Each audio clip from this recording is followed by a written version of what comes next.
고린도후서 1장 1절부터 보시겠습니다. 고린도후서 1장 1절.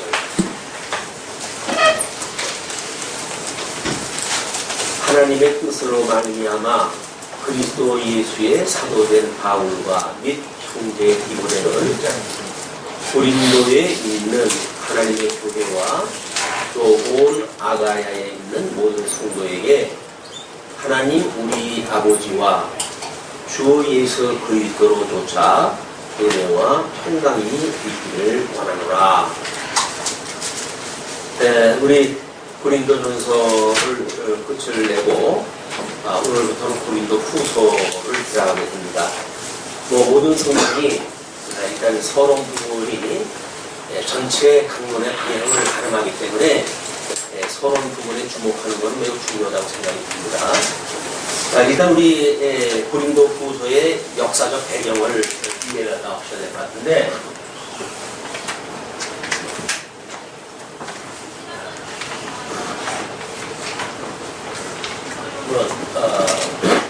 지금 여기에 에베소라고 하고 여기 고린도 교회라고 이야기했을 때 지금 1차 전도 여행 때는 이제 아시아 지역을 이쪽을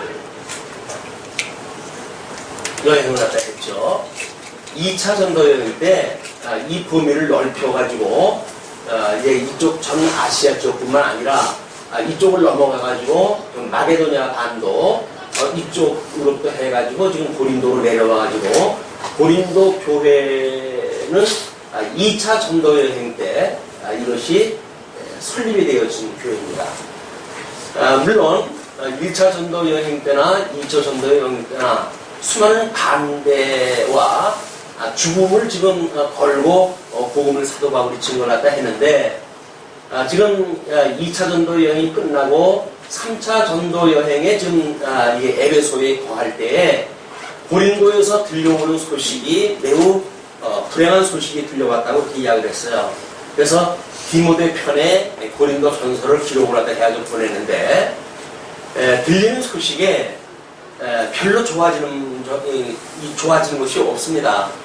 그렇기 때문에 사도 바울이 이제 상당히 노심초사하는 끝에 잠시 여기서 바로 고린도 교회를 들리지요. 그러나 그 고린도 교회에서 사도 바울의 권면을 받아들이지 아니하고 배척을 갖다 하는 이런 그 사태가 벌어지고 눈물로 다시 에베소로 돌아오는 사건이 이게 되어졌습니다. 그러나 지금 끊임없이 우리 이 에베소 지역에서 우리 16장 고린도전서 16장에서 그러잖아요. 여기서 내가 좀 더 머물러야 되겠다 50절까지. 왜냐하면 공유호의 문이 열리고 나를 대적하는 자들이 점점 강해지고 있다. 이렇게 소개를 갖다 합니다. 물론 3차 전도 여행 이제 이 고린도 교회를 갔다가 이제 이 3차 전도 여행에 지금 에베소 지역에서는 이제 그 은장실에 대한 그 우상 숭배를 섬기는 그 여인의 그 귀신을 내쫓는 바람으로 해가지고 그걸로 돈을 벌던 사람들한테 끊임없이 박해를 당하고 있는 이런 그 위기도 처했던 사건이 바로 3차 전도 여행 때 있었던 사건입니다. 그런데 이제 여기서 50절까지 지나겠다고 약속을 하니까 이쪽에 있는 그 사도 바울을 배척하고자 하는 거짓 교사들의 이야기는 이 사람은 말일 뿐이지 이 약속을 지키지 않는 사람이다. 이렇게 해가지고 멀리 떨어져 있을 적에는 뭐 위험이 있는 듯이 뭐 어쩌고저쩌고 하지만 가까이 와가지고 우리들 가까이 오게 되면 전혀 영향력도 미칠 수 없는 그런 그 사람이다. 이렇게 해가지고 심지어 사도권까지도 이게 부정을 하게 되어집니다. 만약에 그가 사도권이 있다고 한다면 우리 베드로처럼 그는 자기 부인까지 데리고 다니면서 전도 역할을 하지 않느냐. 그리고 그 베드로 같은 경우는 자비라고 하지 않는다. 왜? 사도이기 때문에 하나님께서 다 그 먹을 걸 공급하시고 성도들로 하여금 그렇게 궁극게 하지. 이 사람은 사도가 아니니까 자기가 이 수족을 올려가지고 자비량을 갖다 해가지고 복음을 증거하고 하지 않느냐 라고 해가지고 사도 바울이 가지고 있던 복음적인 모든 선한 일에 대하여 이걸 뒤집어가지고 소개를 갖다 해버립니다. 이때나 그때나 무리들의 생각은 그렇게 깊지 못해요. 사려가 깊지 않습니다. 그냥 세대의 흐름에 휩쓸려 가는 것이 군중이기 때문에 정말 하나님 앞에 복음에 우리가 뿌리를 내리고 이렇게 살아간다고 하는 것은 만만치가 않습니다. 정말 한국 기독교의 뭐 1000만이니 1200만이니 했던 그 기독교가 말도 못하게 쇠락해져 가고 있고 오히려 세속이 이 교회에 대하여 지금 훈계를 갖다 하는 이런 웃지 못할 그런 때에 지금 이르렀거든요.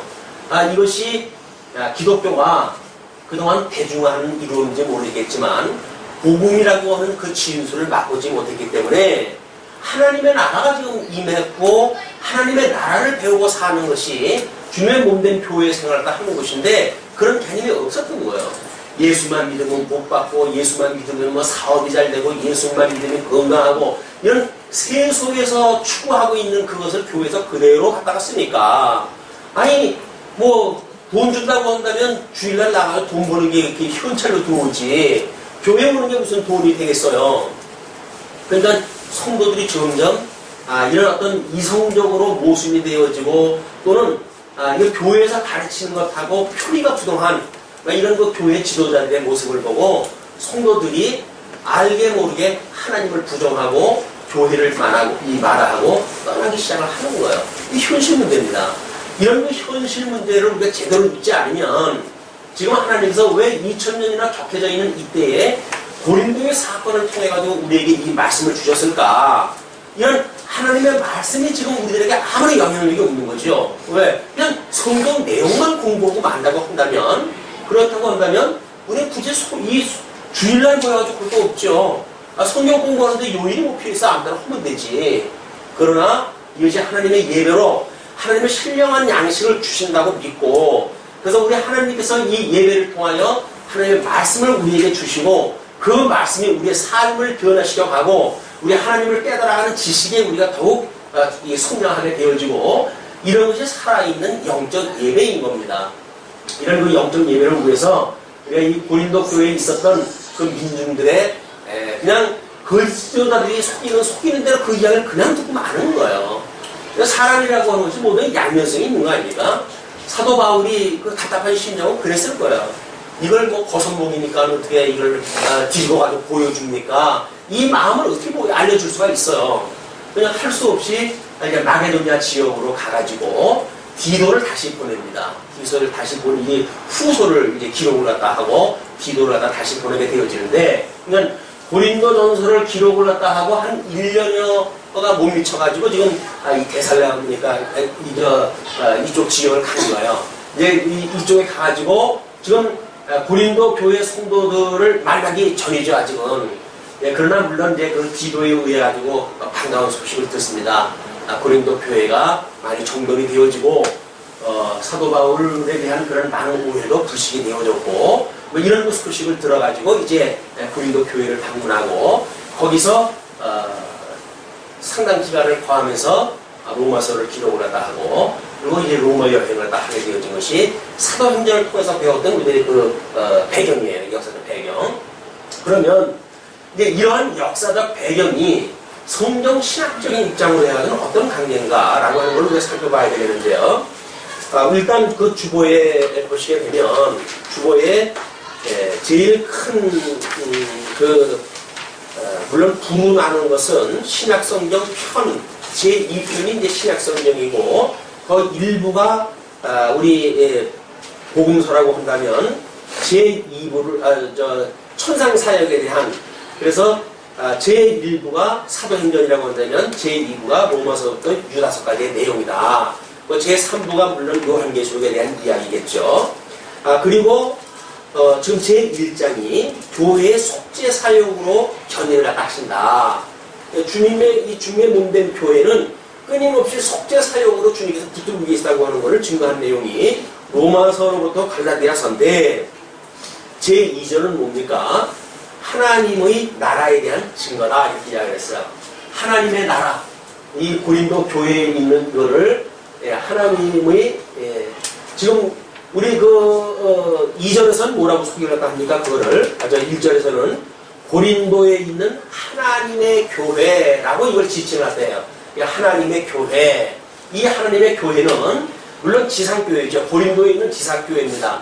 그렇기 때문에 끊임없이 여기는 갈등이 있을 수밖에 없는 그 교회고 끊임없는 진리의 투쟁이 있는 교회이기도 하죠. 그렇기 때문에 이걸 우리가 하나님의 나라라고 하는 이 하나님의 나라라고 하는 제목으로 제2절을 잡은 거예요. 그래서 하나님의 나라에 대한 증거다.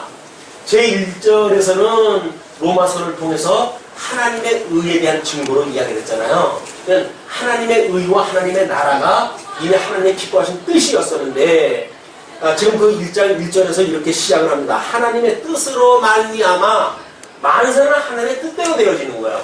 이렇게 되어지는 것이 하나님의 뜻대로 되어지는 거예요. 그렇기 때문에 성경 신학적으로 하나님의 뜻을 우리가 살피는 것이 중요할 것 같아요. 자, 그러면 우리 이제 구약교회를 갖다 보게 되면 이제 이 왕정 정치, 하나님께서 왕을 세워가지고 했던 이 정치가 있기 전에는 우리가 보통 신정 정치로 우리가 이렇게 나누어 봅니다. 물론 신정 정치는 아브라함으로부터 해가지고 모세의 신명기까지 이르는 모세 오경을 통해서 보여주는 언약의 내용이에요. 이 내용은 이제 하나님 물론 이제 여호수아와 사사기를 통해 가지고는 사도행전이 땅끝까지 복음이 증거되듯이 하나님이 약속하셨던 가나안 땅을 전체 차지하는 걸로 소개가 되어지죠. 그런 뒤에 이 네 가지가 나눠지기를 여기서 창건되어지고 그 다음에 분국되어지고 유수되어지고 회복되어진다. 이것이 선민국가라고 이렇게 이야기를 했어요. 그러니까 이거는 하나님의 나라라는 이야기입니다. 하나님의 나라는 창건되고 분국되고 유수되고 회복되어진다. 이걸 우리가 구약성경에 우리가 공부를 한다 했어요. 이것이 창세전에 하나님께서 기뻐하시는 뜻이 있었는데 이 뜻이 만사 만물을 작정하시고 모든 이성적인 존재를 예정하셨다고 하는 이런 것으로 우리가 이야기했죠. 그래서 이 작정과 예정을 이루시는 분이 하나님이 일을 하다 해가시는 일이니까. 자, 그러면 이 하나님의 나라가 이렇게 되어진다고 그랬어요. 근데 이 하나님의 나라가 이루어진 것을 그대로 우리 예수님이 오셔서 성취를 하셨다고 그랬잖아요. 그 성취하셨던 사건이 예수 그리스도의 성육신, 예수 그리스도의 고난, 죽으심, 이 부활이라고 하는 것을 통해 가지고 이 선민 국가가 이것이 그대로 성취되어졌다고 우리가 확인했다 해왔죠. 그러니까 예수 그리스도가 우리 사도신경을 예배 전에 다 같이 읽었습니다만은 성육신하고 고난 받으시고 십자가에 죽으시고 사흘 만에 이제 부활하다 하셨던 사건이 바로 예수님께서 이루셨던 지상사역이에요. 자, 그러면 이게 하나님의 뜻대로 예수님께서 죽으시고 성경대로 죽으시고 성경대로 살아나셨다고 이렇게 이야기를 했어요. 이거는 하나님의 뜻대로 이루어진 겁니다.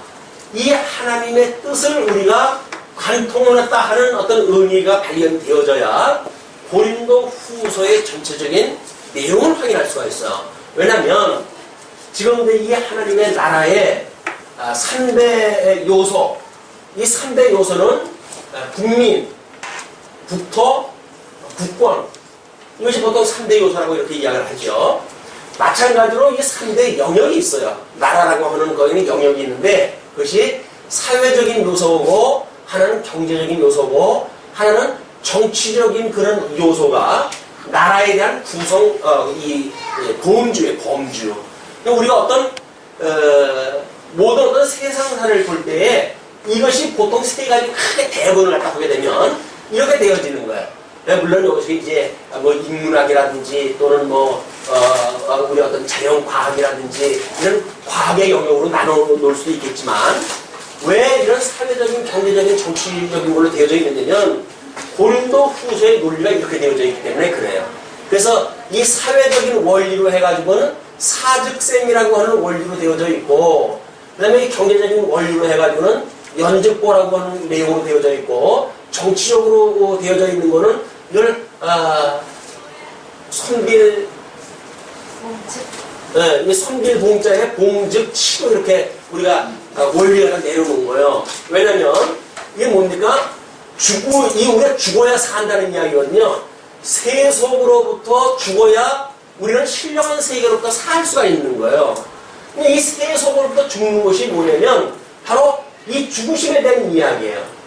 예수님이 이 땅에 오셔가지고 신분이 두 가지가 있는데, 하나는 낮아지시는 신분이 있고, 이 낮아지신 신분, 이걸 우리가 비하의 신분이라고 이렇게 이야기했죠. 그 다음에 승기의 신분이 있다고 그랬어요. 이걸 우리가 이제 높아지시는 신분입니다. 이 높아지시는 신분. 그러니까 우리 주님께서 이 두 가지 신분을 이루시는 것은 끊임없이 죽으시고 부활하는 걸 보여주는 거예요. 주님의 몸된 교회가 끊임없이 세속적으로 죽고 신령한 나라로부터 우리가 살아나는 역사, 이것이 주님의 몸된 교회에서 보여주는, 하나님의 나라에서 보여주는 통치의 원리예요. 왜냐하면 이 나라가 세속적인 나라라고 한다면 보편적으로 이렇게 설명을 하게 됩니다. 그러나 우리 하나님께서 모세오경을 통해서 약속했던 나라는 제사장 나라예요. 제사장 나라. 그냥 보통 일반적인 나라라고 하면 굳이 이런 그 분국되고 유수되어지는 과정을 겪을 필요가 없죠. 그냥 창백해되어져가지고 끝날까지 그렇게 살아가면 좋은 거예요. 그냥 망하는 것이 어쩔 수 없지. 그들이 망하긴 하지만 우리가 어떤 세속적인 걸로 보게 되면 뭔가 실패 안 하고 끊임없이 성공되어지는 것을 원하는 거 아니에요. 그러니까 하나님께서 보여주신 제사장의 나라는 그 특징이 죽였다가 살리신다는 이야기예요. 그것이 낮아지신 신분과 높아지신 신분을 통해 가지고 예수 그리스도를 보여주시는 사건이에요. 그것이 십자가의 사건이고, 그것이 예수 그리스도의 이 구약의 이 언약에 대한 성취 사건이고, 신약성경 우리 이 주님의 몸된 교회를 통해서 보여주는 이게 기초가 되어지는 사건이에요. 그러니까 이 복음적인 의미를 우리가 모르고 신앙생활을 한다는 이야기는 신앙생활 자체가 말이 안 되는 겁니다. 끊임없이 어떤 직임을 갖다 이야기할 때도 그런 이야기를 했지만, 우리가 그런 세속적인 것으로부터 죽지 않고 주님의 몸된 교회를 봉사한다는 이야기는 거짓말이에요. 끊임없이 우리 육신을 가지고 있으니까 우리 주기도에 나와져 있는 것이 결국은 뭡니까? 일용할 양식을 달라고 놓고 기도가 전부 사죄를 갖다 이야기하는 거예요. 죄를 용서해 주십시오. 그리고 우리를 시험에 들게 하지 말아주세요. 그리고 악에서 구해주세요. 이것이 주님께서 가르쳐 주었던 우리가 강구하고 살아가는 모든 우리 소망들이에요. 기도 내용들이에요. 그러면 아니 예수 믿고 구원받았는데 뭔 사죄를 맨날 우리 해달라고 이걸 구합니까 주님한테? 우리가 우리에게 죄를 사하는 것처럼 우리 죄를 용서해 주세요. 왜 우리가 사죄가 필요합니까? 다 사죄를 받았는데 이제 지은 죄뿐만 아니라 지을 죄까지 다 용서를 받았어요. 그런데 왜 우리가 이 죄 사함을 용서하다 기도를 갖다 해야 됩니까? 이 사죄하는 것에 기도가 없이 신앙생활 한다는 이야기는 거짓말이에요. 신령한 세계가 없이, 왜 육신의 어떤 소욕에 대한 자기의 자각이 없이 무슨 신령한 세계를 추구합니까? 우리가 끊임없이 이 낮아진다는 이야기는 세속으로부터 우리가 죽어야 된다는 거예요. 육체의 소욕을 우리가 배격해야 된다는 이야기예요. 세속주의를 배격하고 거짓 선지자들에 대한 그런 걸 우리가 이 믿음의 방패로 해서 막고 성령의 검으로 해가지고 신령한 생활을 추구하고 살아가는 것이 주님의 몸된 교회요, 하나님의 나라의 백성들이, 거룩한 백성들이 살아가는 원리지. 주님의 교회, 하나님의 나라에 살아가는 그런 삶의 원리가 세상하고 똑같다고 한다면, 굳이 교회 와서 또 뭐 있어요? 세상이 다 하나님의 나라인데. 우리가 이렇게 세상에 대하여 죽을 수 있는 것이 속죄의 문제예요. 끊임없이 그 욕심 가지고 살아가는 거 아니에요, 우리가? 하나님께서 여기까지 인도하셨고, 만사가 하나님의 은혜로 지금 살고 있는데도 불구하고, 뭐가 부족한 거예요, 늘? 부족하니까 뭐 더 그냥 욕심으로 해서 가득하고, 탐욕으로 가득하고, 자기 탐욕을 채우기 위해서 다른 사람을 죽이고, 이런 그 세상의 말종 현상이 왜 지금 일어납니까? 기독교 다르진 않아요. 주님의 몸된 교회에 지금 뭐 일어나는 양상들, 이런 거 참 비극입니다, 비극. 아니, 주님의 몸된 교회가 왜 그렇게 살찐 걸 요구를 합니까? 왜 이 부유한 걸 원하나요? 세상에 숫자가 많아야 되고, 평수가 넓어야 되고, 자기 명예를 높이기 위해서 박사학위가 필요하고, 이게 무슨 교회의 주님의 몸된 교회예요. 주님의 몸된 교회는 하나님의 말씀을 우리가 먹고 살아가는 것이지, 결코 세상의 걸 먹고 사는 데가 아니다. 그러니까 제발 우리를 용서해 주세요. 이 말씀을 놓치게 되면 우리 끊임없이 욕심에 딸려 살아갈 수밖에 없으니까 우리 욕심을 갖다가 여기서 우리 주님의 백성들 이런 포로까지 끌려와가지고 그들을 제 새로운 피조물을 만들어 가듯이 예수 그리스도로 말미암아 함께 죽고 다시 살아남으로 우리가 새로운 피조물이 되어졌다는 것을 끊임없이 기억날 수 있게 해주세요 라는 이야기예요 이게. 자 그러면 아마 이 정도면 이제 고린도 후서에 대한 원리가 죽고 살아나는 신분에 대한 이 원리라고 하는 걸 우리가 이제 확인할 수가 있습니다. 그러면 한번 그 본문을 보시죠. 하나님의 뜻으로 말미암아, 하나님의 뜻으로, 만사는 하나님의 뜻대로 되어지는 거니까 그리스도 예수의 사도된 바울과 및 형제 디모데는 고린도에 있는 하나님의 교회와 이 디모데를 거기다 언급한 거는 2차 전도 여행, 지금 3차 전도 여행 때 이 문제가 있으니까 디모데를 보내가지고 편지를 보냈는데도 불구하고 디모데가 돌아왔을 때 뭐 특별히 나이가 어리고 그러니까 그 디모데를 의심여기지 말 걸 갖다 충분히 아마 탐구도 했었겠건만 그들이 디모데의 말을 안 듣잖아. 그래가지고 결국 빈손으로 이제 돌아왔으니까 지금 1차 전도 여행을 떠나면서 디모데를 만났고 그 디모데를 자기의 제자를 삼아가지고 지금 1차 전도 여행, 2차 전도 여행, 3차 전도 여행까지 동행했던 사람이에요. 그 사람은 자기 아들과 같이 여기는 동역자입니다. 젊은 나이에 예수님을 만나고 하나님의 나라의 그런 사역을 감당하기 위해서 수많은 그 고생을 하는 어린 동역자를 사도 바울이 보았을 때 이 고린도 교회 성도들이 얼마나 한심해 보이겠어요. 어떤 연조라든가 연륜이라든가 세속적인 시각으로 주의 좋음을 살펴보는 이런 인생들은 이 하나님의 나라가 이 뭔지 신령한 세계를 보는 곳이 아니니까 그래서 그를 이제 박대를 갖다 했죠. 그런데 디모데가 나이 어렸기 때문에 무시한 것만도 아닌 거예요. 왜? 사도 바울이 직접 건너갔잖아요. 근데 그걸 여길 줄 아는 거예요. 그러니까 눈물로 다시 귀환을 하고 그리고 이제 다시 올라가가지고 거기서 복음을 증거하는 그렇게 하면서 지금 2차 이 고린도 후서를 기록하다 했다 그렇게 했으니까 그래서 고린도에 있는 하나님의 교회와 또는 아가야에 있는 모든 성도에게 여기서 말하고 있는 아가야 지역이라고 하는 것이 이쪽 전체의 하부 정도를 이건 지금 이 두 개로 로마 제국이 두 개로 나눠놔가지고 이 아가야 지역을 다른 한 큰 지역으로 나눠놨어요. 이 수도가 이제 고린도라고 하는 곳이 이 아가야 지역의 수도가 이제 고린도입니다.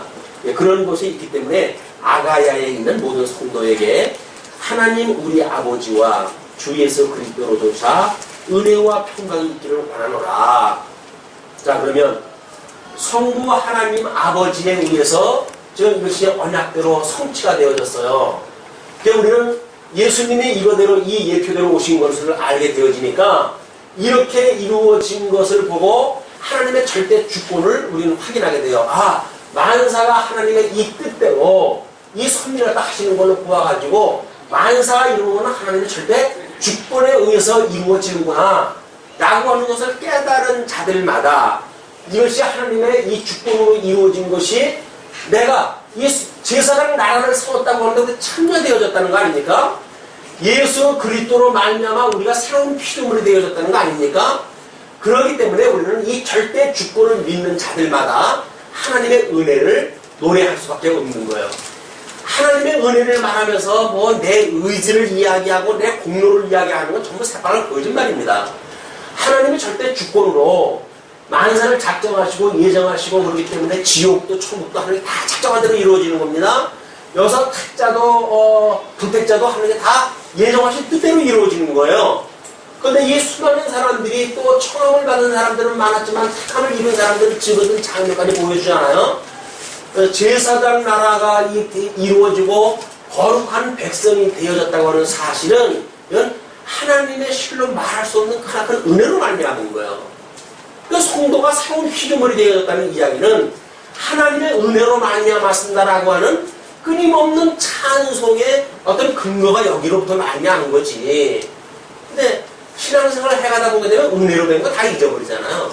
그러니까 우리는 자꾸 내 이름을 높이려고 하고 나를 자랑하려고 하고 하니까 거짓말을 치고 논문을 갖다 거짓말을 갖다 해가지고 박사학위를 얻어내고 박사학위가 주님 몸에 주님 교회에 무슨 필요가 있어요? 세속적인 그런 학위가 이 하나님의 나라하고 뭔 상관이 있다고 그 대학에서 눌러주는 그런 안수를 갖다 받기 위해 가지고 학위를 받기 위해 가지고 온통 주님의 몸된 교회 이게 전부 학위에 대한 인프 현상이에요. 그러면 안 된다는 거 뭐가 이 인프가 부족하다는 거예요. 다른 사람하고 차별화되려고 한다면 어떻게 해야 돼요? 박사 학위를 받아야지 그나마 가져야 대형 교회를 갖다가 인도할 수가 있지 않겠어요? 이게 주님의 몸된 교회가 그런 것이 아니라는 거예요. 고린도 교회를 통해서 끊임없이 죽어야 산다고 하는 원리를 배우게 되어집니다. 경제의 원리에 대해서는 버리는 것이 곧 우리 하나님의 나라가 구하게 되어진다고 하는 걸 배우게 되어져요. 다른 사람으로 하여금 섬기는 일이 바로 사랑으로 다스림을 이 원리라고 하는 걸 깨닫게 되어진단 말이에요. 지금 하나님의 나라, 이 주면 몸된 교회의 원리, 3대 원리가 있는데 그것이 사직생 원리, 연직공 원리, 공직치의 원리다. 이제 고린도 후서의 전체 구도로 이제 우리가 삼아놓은 겁니다. 그렇기 때문에 거의 이제 한쪽 가로 1번에 교회 생활의 사회적 원리로 이렇게 이야기를 했잖아요. 그 사회적 원리인 사직생이다. 이렇게 해가지고 7장까지는 이제 그런 사회적인 측면에 대해서 우리가 한번 살펴볼 거거든요. 이렇게 은혜로 구원을 받았다고 하는 사람들, 하나님의 놀라운 은혜로 구원을 받았습니다. 이 은혜가 바로 예수 그리스도의 죽으심과 부활로 말맞은 거 아니에요? 그렇기 때문에 우리들의 의로 되어진 것이 아니라 이 주권을 하나님의 의를 하나님께서 지금 실현시키신 거 아닙니까? 그렇기 때문에 우리는 예수 그리스도로 말미암아 평강을 누리는 거예요. 우리가 스스로 무엇인가 이제 이 정도 요즘 이제 노후 그 보험제도니 그것 때문에들 화두가 됐던데 모르겠어요. 노후 보장 정도 해놓으면은 얼마큼 잘 먹고 잘 살는지 모르겠습니다. 그건 하나님의 나라와는 아무 상관이 없는 거예요. 아니 무엇을 먹고 마시고 간에 하나님의 그 의와 나라를 구하면 나머지 건 더 주신다면요. 더 주신 것은 하나님께 주시는 은혜로 받은 거지. 우리가 뭔가를 보호를 갖다 하고 보장을 갖다 하고 노후를 갖다가 보장하기 위해서 만들어 놓은 어떤 비추되어진 걸로 살아가는 것이 아니잖아요. 그것이 하나님께서 주신 걸로 믿어지는 것이 평강이란 말이에요. 뭐 많아도 적어도 마찬가지입니다. 하나님께서 주신 것으로 우리가 살아간다고 믿어져야 우리가 그 평강을 누리고 살아가는 거예요. 새로운 피조물이 되어지는 것도 주님께서 주셨다고 믿어져야 우리가 평강을 누리지. 인간의 노력으로 무엇인가가 우리가 우리 하나님의 의에 내가 무슨 힘이 보태지고 라고 한다면 끊임없이 우리 평강을 누릴 수가 없어요. 그래서 주는 그리스도시로 살아계신 하나님의 아들이십니다. 라는 신앙 고백이 우리 죄를 용서해 주십시오 라고 하는 그것은 우리를 용서해 주셨습니다 라고 하는 신앙 고백이에요. 우리 주님께서 나를 용서해 주셨다고 하는 신앙 고백이 뭐로 나옵니까? 우리 이스라엘 백성들 우리 가나안 땅을 주셨을 때 왜 이스라엘 백성들은 한꺼번에 칠족속을 하나님께서 단번에 왜 뽑아내지는 않으시죠? 왜 가시를 남겨놓으시죠? 그냥 하나님께서 하나님의 은혜로 되어졌다고 하는 걸 깨닫게 하시기 위한 섭리란 말이에요. 힘이 없고 능이 없어서 그러신 거 아니에요. 하나님께서 왜 우리를 예수를 믿었는데 바로 천국으로 안 데려가고 나머지 인생을 이렇게 살아가게 하십니까? 하나님이 능이 없어서 그러신가요? 아닌 거예요. 네가 정말 나로 말미암아 구원을 받았다고 하는 사실을 믿니? 라고 하는 걸 신앙 고백을 갖다 하는 걸 뭘로 신앙 고백을 합니까? 성도들의 우리 삶을 통해서 신앙 고백을 하는 거예요. 신앙 고백을 받아가지고 우리가 구원을 받았기 때문에 앞으로는 어떤 것도 필요 없다고 하는 이야기는 말이 안 되는 거예요. 한 번 구원받았기 때문에 우리는 다시는 이 죄에 대해서 고민할 필요가 없다. 왜 죄에 대해서 고민할 필요가 없어요? 죄로부터 용서해 주신 분이 주님인데 그럼에도 불구하고 죄 구덩이 속에 다시 들어가고 살고 있는 우리들이 어떻게 그것이 아무런 생각이 없어요? 우리의 기도는 결국 뭡니까? 우리는 내년 세계를 기울이다 보는 일이에요.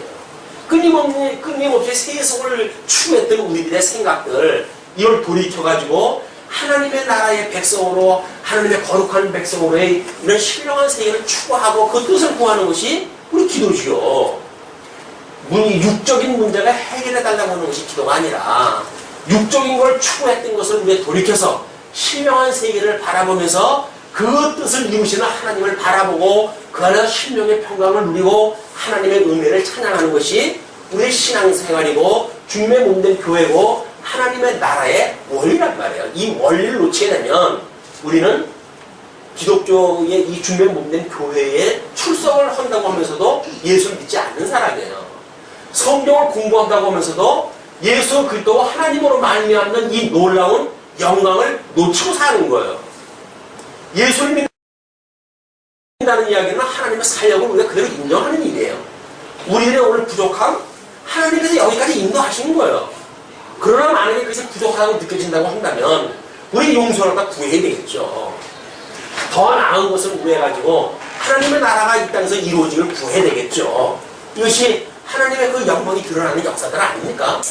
우리 로마서 16장에서 이야기했듯이 우리는 모든 성도에게 나타나는 것이 하나님의 영광의 시연이라고 한다면 우리 이제 오후에 우리 주님의 몸된 교회 말씀도 성교의 의미라는 걸 공부하게 될 텐데 그때 또 이제 그게 한번 언급이 되어질 겁니다. 자 그러면 이렇게 우리들의 잘못되어져 있는 왜곡되어진 신령한 세계가 아니라 과거에 죽기 전에 있었던 그 나라를 추구하고 살던 우리 삶의 방향을 제대로 알게 되어졌을 때 그렇게 살아가기를 원하는 것이 사도 바울의 간곡한 간구였어요. 하나님 우리 아버지와 주 예수 그리스도로 조차 은혜와 평강이 있기를 원하노라. 그 이야기예요. 은혜와 평강이 잘 먹고 잘 사는 것이 은혜와 평강이 아니라 신령한 하나님의 나라를 놓치고 않고 살아가는 것. 이 어두운 시대에 하나님께서 우리의 진리의 빛으로 그 나라를 보여주셔가지고 그 나라를 끊임없이 추구할 수 있도록 놀라운 은혜 중에 두신 것. 이것이 바로 하나님 앞에 우리가 이 사도 바울이 기도했던 내용이다. 그 얘기입니다. 자 그러면 3절로 5절 이제 환난 가운데서 위로하시는 하나님을 찬양한다고 이렇게 소개가 하는데 끊임없이 고린도 후서의 이야기는 어떤 이야기로 되어져 있을까요? 이 내용으로 위로 짐작하건대 환난, 위로 이 두 가지 주제로 되어져 있어요. 고린도 후서의 전체 주제는 환난과 위로라고 하는 두 가지 주제로 되어져 있어요. 이건 예수 그리스도의 죽으심과 부활이라고 하는 그 예수님의 신분을 깨달아 아는 사람들만이 누릴 수가 있는 거예요. 예수 그리스도의 죽으심과 부활에 참여한 자들만 이걸 누릴 수가 있단 말이에요. 예수 그리스도와 함께 죽고 함께 살아났다고 한다면 우리는 환난 가운데 위로가 있다고 하는 걸 믿게 돼요. 왜? 우리가 이렇게 약속되어진 것은 남은 고난을 채우라고 하는 주님의 몸된 교회를 통해서 이게 이루어질 거거든요. 우리 복음서에서 약속되어진 이 내용은 서신서를 통해서 이루어지는데 서신서에서 이루어지는 것도 여전히 주님의 몸된 교회가 이렇게 되어진다는 거예요. 그러니까 너희 안에 끊임없이 환난이 있다는 거예요. 이 환난이 그냥 있는 것이 아니라 이 위로가 있을 터인데 이 환난이 너희들의 인내를 낳게 하고 그 인내가 너희들을 하고 믿음의 이 연단을 낳게 하는 더욱 단단한 신앙을 만들어가는 하나님의 지금 이 섭리이기 때문에 환난날에 너희들이 온전히 기뻐해라 그 이야기예요. 우리는 온전히 기뻐하는 것이 아니라 세상의 것들 더 많이 달라고 우리 구하잖아요. 이 환난이 오는 것들을 갖다 오히려 이게 더 우리는 방조하고 있잖아요. 근데 환난이라고 하는 거는 여기서 만나는 이 환난은 예수를 그리스도로 믿고 그를 증거하는 신령한 세계의 삶을 사는 사람들에 대한 환난이에요. 육적인 것의 배고픔을 이야기하는 것이 아니라 육적인 것의 어떤 부족함을 말하는 것이 아니라 끊임없이 여기서 말하는 이 환난은 신령한 세계를 주님의 이 언약대로 이루어가는 주님의 몸된 교회를 살아가는 성도들이 그걸 당할 수밖에 없는 그 모습이 환난의 모습이다. 이걸 이제 우리가 3절서부터 확인을 합니다. 찬송하리로다. 그는 우리 주 예수 그리스도의 하나님이시요 자비의 아버지시요 모든 위로의 하나님이시며 그 찬송을 갖다 해야 되는데 하나님에 대하여 그가 누굽니까? 찬양받으실 대상이 그는 우리 주 예수 그리스도의 하나님이라고 했어요. 우리 그리스도 하나님이라는 이야기 뭐예요? 우리 머리 대신 그리스도 우리 주님의 몸된 교회 그냥 이 주님의 하나님이라고 한다면 우리는 예수님과 한 몸을 이루었으니까 우리들의 아버지가 되어지는 거죠. 그러니까 이분의 아버지라고 하는 걸 먼저 강조하는 거예요.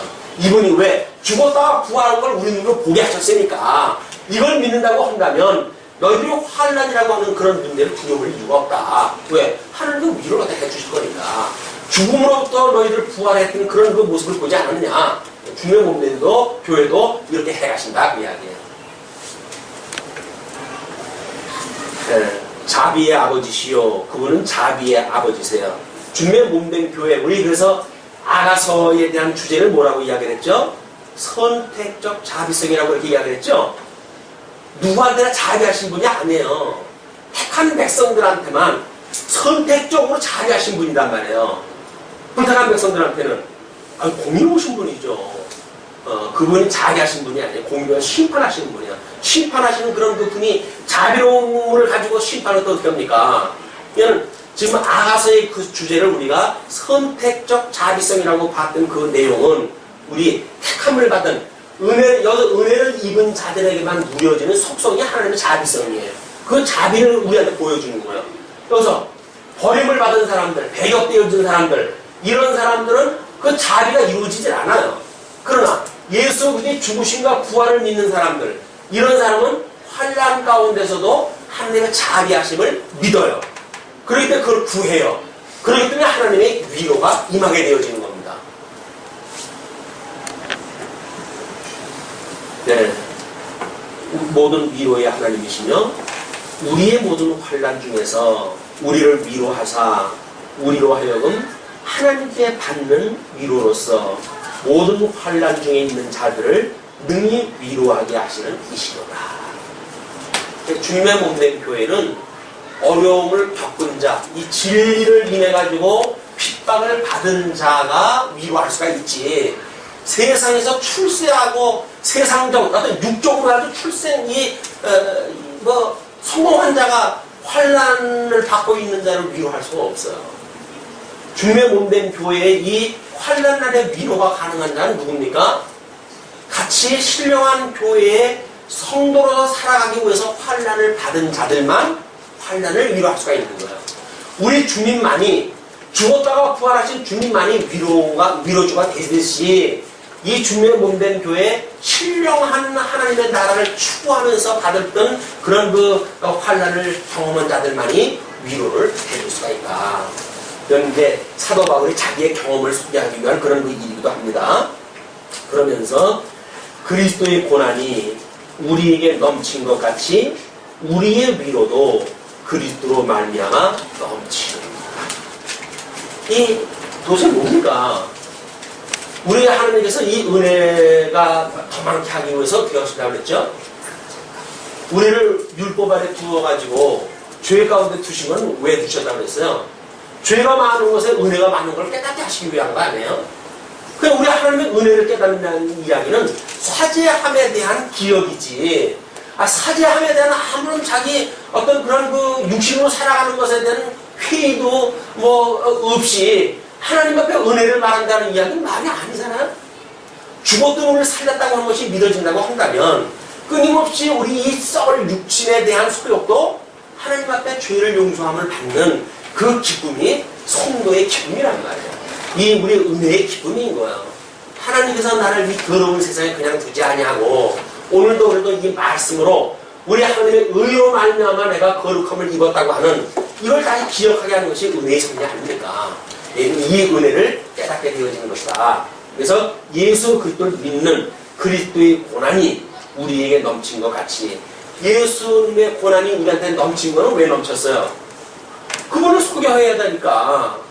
그 예수님을 세상에 싫어하고 십자가 못 박아 죽였는데 그런데 그 끝났는가 했더니 12명으로 시작했던 어떤 그런 그 이상한 인간들이 그냥 예수의 죽으심과 부활을 갖다 속죄하고 사람들이 거기에 군대가처럼 몰리기 시작하다 하고 이런 일이 벌어지니 이때 종교 지도자들이 그걸 그냥 놔둘 까닭이 없죠.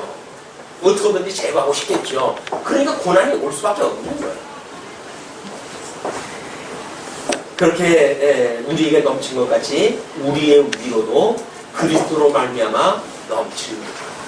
그래서 우리 예수를 믿으면서 그리스도를 만나지 못하는 사람만큼 안타까운 것이 없어요. 예수를 믿는다고 하면서 그리스도를 못 만나요. 예수를 믿는다고 하면서도 그리스도를 못 만나요.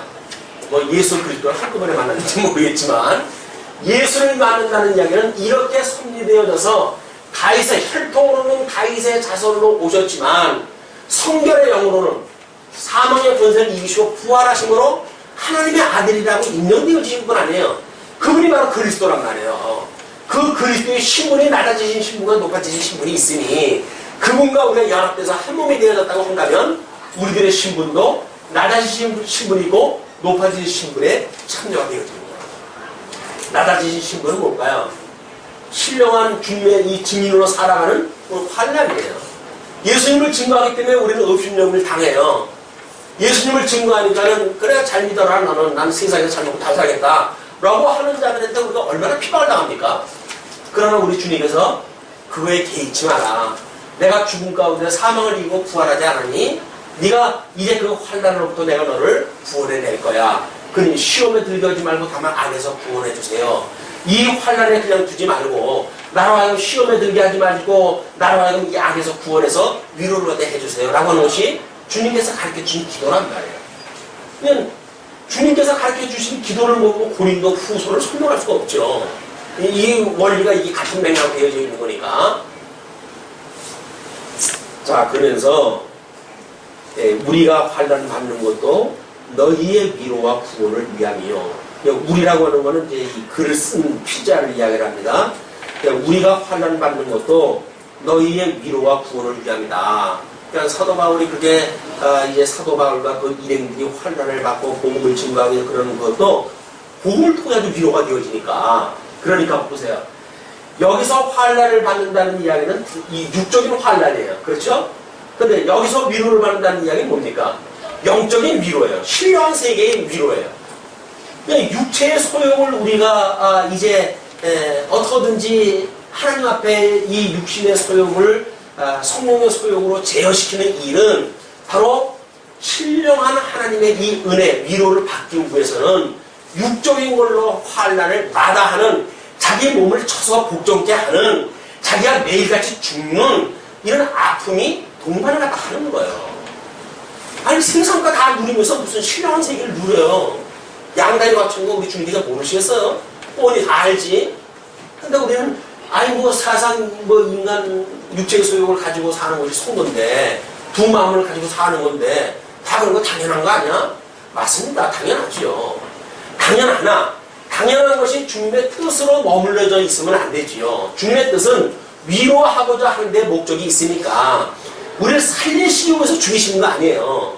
그러니까 이거를 벗어나고자 하는 우리의 기도가 필요한 것이지. 그냥 뭐 육신의 우리 두 가지 육신과 이 중생한 영을 가지고 있으니까 다 뭐 인생 그런 거지.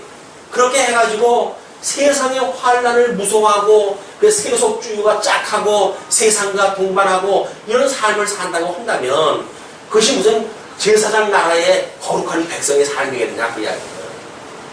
우리 믿음이 어려가지고 그렇게 살 수 없는 건 어쩔 수가 없어요. 그러나 방향성이라는 게 있잖아요. 주님께서 우리 믿음을 즐겨 주셨다고 하더라도 끊임없이 이걸 강구하는 방향성이 있단 말이에요. 그리고 온전함의 이유는 예수 그리스도의 형상을 담고자 하는 그의 지식에까지 이르게 하고자 하는 이런 그 방향성이 있는 것이 살아있는 사람들의 어떤 삶이지. 살아있다고 하는데 방향도 없어. 바람 치는 대로 물결 치는 대로 우리가 그냥 신앙생활을 한다고 한다면 그건 죽어져 있는 거지요. 그게 바로 이게 요한계시록에 가게 되면 내가 살아있는 것처럼 보이나 실상은 죽은 교회다 이렇게 이야기를 하는 거예요. 살아있는 것 같아요. 뭐 대단한 열심을 가지고 뭐 일들도 하고 그래요. 근데 거기 보면 영적으로 해가지고는 다 죽어 있는 거예요. 뭐 전도도 하고 뭐 별걸 다 합니다. 뭐 영어 11조도 내고 뭐 해가지고 별걸 다 하는데 거기에는 신명한 세계의 예수 그리고 생명의 예수님을 만날 수가 없으니까 그거는 실상은 죽은 교회예요. 이 사대교회가 아마 지금 현재 한국교회를 보여주는 어떤 그런 모델이 아닌가. 한국교회뿐이 아닙니다. 세계 모든 교회가 살아계셨던 주님은 좀 온데간 데 없어요. 사람들의 팀워크, 사람들의 리더십, 뭐 사자의 심장을 가지는 아까 어떤 사람은 그냥 책을 썼더라고요. 사자의 심장을 가지는 리더들은 리더들이요 사자의 심장을 가지라. 얼마나 멋있어요. 리더십을 가지고 뭔가 뭘 이룰 것 같잖아요. 근데 물론 그 내용이야 우리 담대한 그 믿음을 주셨던 짐승과 싸워서 이기는 그런 그 믿음에 대한 이야기겠지만 너무 강한 거를 우리가 추구하고 있는 것도 바람직한 일이 아니다. 우리 하나님께서 전혀 오신 분인데 뭘 내가 강하면 모르겠어요. 내가 부드러워도 어린 양 권세가 사망 권세를 이기신 것이 믿어진다고 한다면 우리는 어린 양 권세를 믿는 거예요. 그냥 온유함을 믿는 거지 강한 걸 믿는 것이 아니란 말이에요. 근데 우리는 뭔가 강함을 이긴다고 생각이 드니까 강해가지고 이기는 건 부러지는 겁니다. 부러지는 것. 그건 세상의 힘이에요. 이 주님의 몸된 교회의 힘은 온유한 힘이에요. 섬기는 힘이에요. 버리는 힘이에요. 죽는 힘이에요. 이건 도저히 세상이 흉내낼 수 없는 힘입니다. 왜? 하나님께 주시는 능력이니까. 네, 너희의 그런 그 위로와 구원을 위함이요. 꼭 위로받는 것도 너희의 위로를 위함이니 이 위로가 너희 속에 역사하여 이 역사라고 하는 그런 그 의리가 하나님의 말씀의 운동력으로 이루어지는 일들입니다. 우리가 받는 것 같은 고난을 너희도 견디게 합니다. 이 고난을 견디게 하는 일은 말씀의 운동력밖에 없어요. 하나님의 말씀이 살았고 운동력이 있어. 그래서 우리가 말씀 운동 소원비하네요. 그 운동이 일반 모브먼트가 아니에요. 오늘 선언을 새롭게 해야 돼. 사람들이 조직을 통해 가지고 뭘 어떤 복음을 증거하는 그런 그 운동이 아닙니다. 말씀이 살아서 역사하는 그런 운동이에요. 그런 그 운동이야말로 말씀 운동 소원교의 새로운 아마 이제 방향성 2013년에 그런 그 방향성이라고 보여집니다. 우리가 받는 것 같은 고난을 너희도 견디게 하느니라. 하나님의 위로면 그 충분히 그걸 견딜 수가 있다는 이야기죠. 그러면서 7절 너희를 위한 우리의 소망이 견고함은 너희가 고난에 참여하는 자가 된 것 같이 위로에도 그러할 줄 알리라. 소망이 견고. 그렇게 환난 가운데 있는데도 불구하고 사도 바울은 이걸 넘어뛰어가지고 소망을 가지고 있어요. 왜? 이렇게 이루어지고 이렇게 언약되어진 예수 그리스도의 사역은 그의 몸된 교회를 능히 이거대로 이루어가실 뿐이니까 언약대로 이루어가실 뿐이니까 복음서의 언약이 지상사역의 언약이 천상사역을 통해서 이루어질 거니까 그게 믿어지는 것이 소망 가운데 있게 되어지는 겁니다. 그래서 너희를 위한 우리의 소망이 견고함은 흔들리지 않아요. 지금 비록 너희들이 교회가 지금 뭐 분란이 일어나고 그렇다고 하더라도 소망이 견고하다. 너희가 고난에 참여하는 자가 된 것 같이 위로에도 그러할 줄 알미라. 그러니까 지금 뭐예요?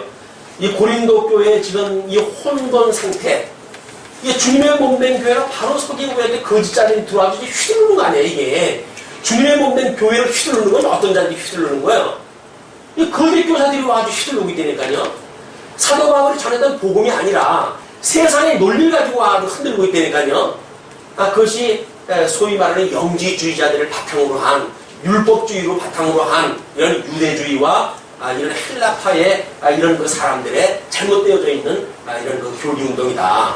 이런 걸 통해 가지고 환난을 당하고 있는 거예요. 주님의 몸된 교회가 물론 주님의 몸된 교회에 지금 어렵게 환난을 당하고 몸살을 앓고 있잖아요. 이 몸살을 앓고 있는 그거는 알짜배기들만 지금 이 환난을 받고 있는 거예요. 거짓자들에게 적당히 아보는 자들은 그 사람들은 뭐 걸쳐서 사는데 환난 받을 거 뭐 있어요? 여기서 환난 받는 사람은 복음을 알고 있는 사람들만 환난을 받아요. 그걸로 해가지고 애통해요. 하나님의 주님의 몸된 교회가 이런 거짓자들에 의해서 휘둘리고 이런 거에 의해서 주님의 몸된 교회가 몸살을 앓고 이걸로 인해가지고 택한 백성들만 고통을 느끼는 거예요. 주님의 몸된 교회를 통해서 고통을 느끼십니까? 지금 주님의 몸된 교회가 어떤 아픔을 가지고 계신지 고통을 느끼십니까? 한국교회가 세계의 교회가 저 주님의 몸된 교회가 어떻게 지금 몸살을 앓고 있는지 눈으로 보이십니까? 손으로 만져주시나요? 현재 문제예요 이게. 그런 것들이 우리가 이 기도 제목으로 없다고 한다면 아니 우리 교회만 잘 먹고 잘 산다고 한다면 그게 무슨 의미가 있어요. 이웃 교회와 어떤 이런 그 교회가 지금 어떻게 된지도 모르고 나만 잘 먹고 잘 살면 됐지. 그렇게 해서 더 이상 복음 증거할 필요도 없잖아요. 왜? 뭐 하나님께서 어린 저도 허심탄회 하려고 뭐 나만 뭐 예수 잘 믿으면 됐지. 뭐 알아듣기도 힘든 거 그 사람들 뭐 그 데려다 오고 뭐래. 그런 건가요? 아니고요. 말씀이 없어가지고 이 어떤 갈급해하는 심령들이 있다고 한다면 이 진리 말씀 증거하는 것이 이 시대를 살아가는 우리들의 사명이 아닌가요? 그 주변 묻는 교회 일이란 말이에요. 형제들아, 우리가 아시아에서 당한 환난을 너희가 알지 못하기를 원치 아니하노니 힘에 지나도록 심한 고생을 받아 살 소망까지 끊어지고. 물론 고린도 교회를 사도 바울이 설립을 갖다 했으니까 사도 바울이 그 동안에 그 1차 전도 여행, 2차 전도 여행 너는 뭐 이런 그 내용에 대해서 되게 잘 알고 있을 거예요. 이 3차 전도 여행 고린도에 도착하기 전까지 에베소에서 그 공효의 문이 열리고 대적하는 자들이 많아진다고 했던 것을 소개했던 것을 보아서는 이 사람들이 지금 에베소 지역이라든지 하는 데서 사도 바울이 당했던 이 고통들을 알 거예요. 그런데 힘에 지나도록 심한 고생을 받아 살 소망까지 끊어지고 우리 마음에 사형 선고를 받은 줄 알았으니 이는 우리로 자기를 의뢰하지 말고 오직 죽은 자를 다시 살리시는 하나님만 의뢰하게 하시라. 이게 말씀입니다.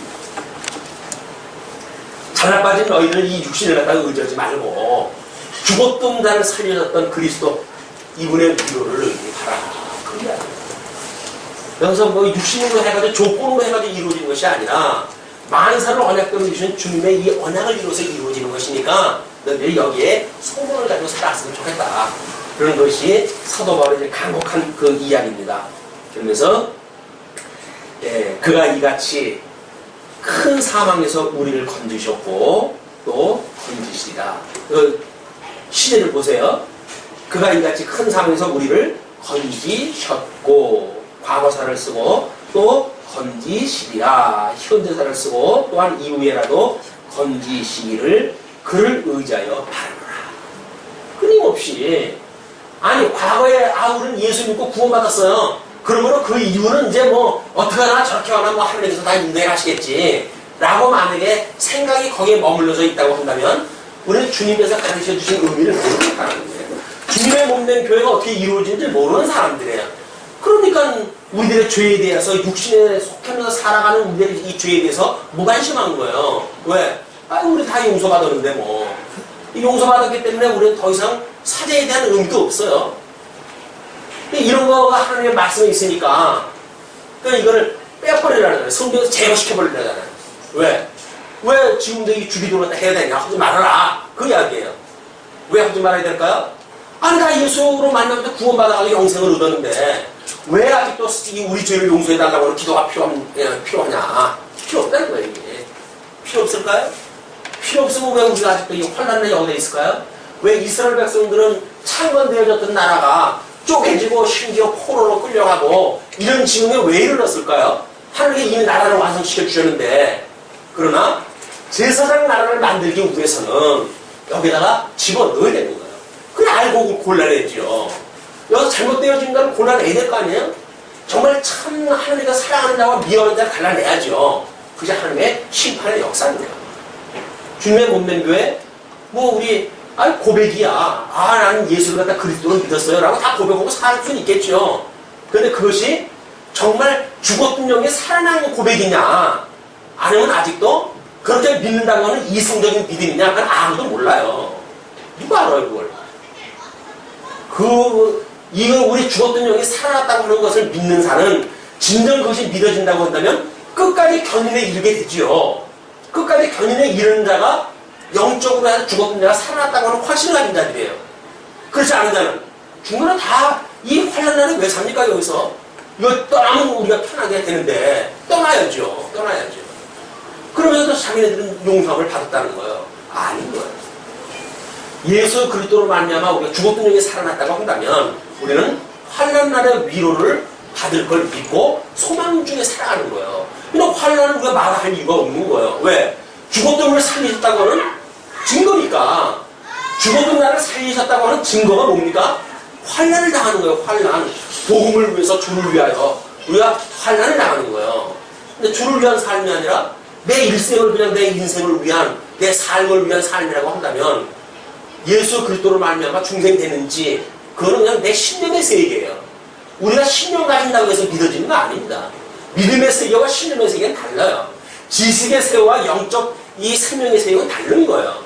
근데 그걸 모르게 되면 마치 성경을 통해서 뭘 아는 논리를 갖다 조금 공부해놓고 나는 구원 받았어 라고 살아갈지 모르죠. 그게 중복으로 상관이 있겠어요?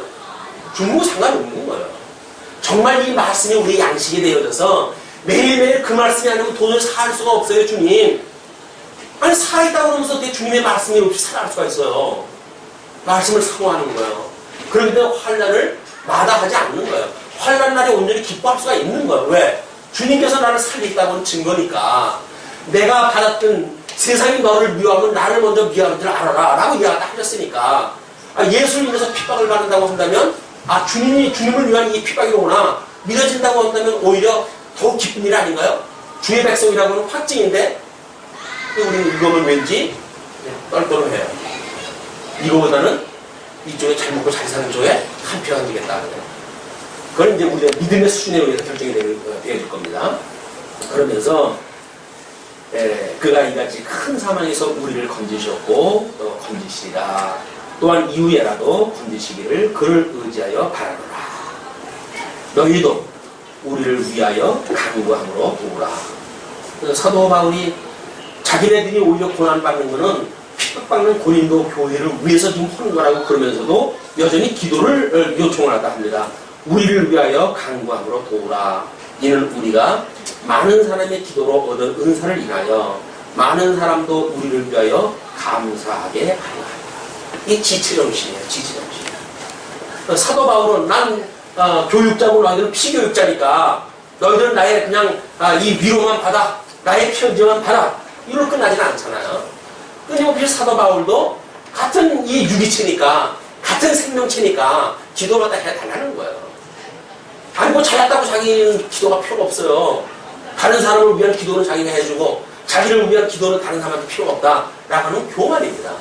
살아있는 지체라고 한다면 우리 한 몸을 이루고 있다고 한다면 다 지체가 지체를 돕는 기도가 필요한 거예요.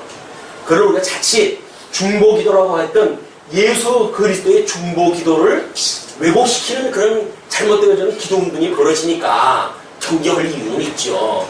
중보자, 우리의 중보자는 우리 주님밖에 없어요. 그러면 그 중보자의 기도를 우리가 믿어지고 믿어지는 사람만이 그 같은 기도를 우리가 하니까 그런 기도를 이야기하는 겁니다.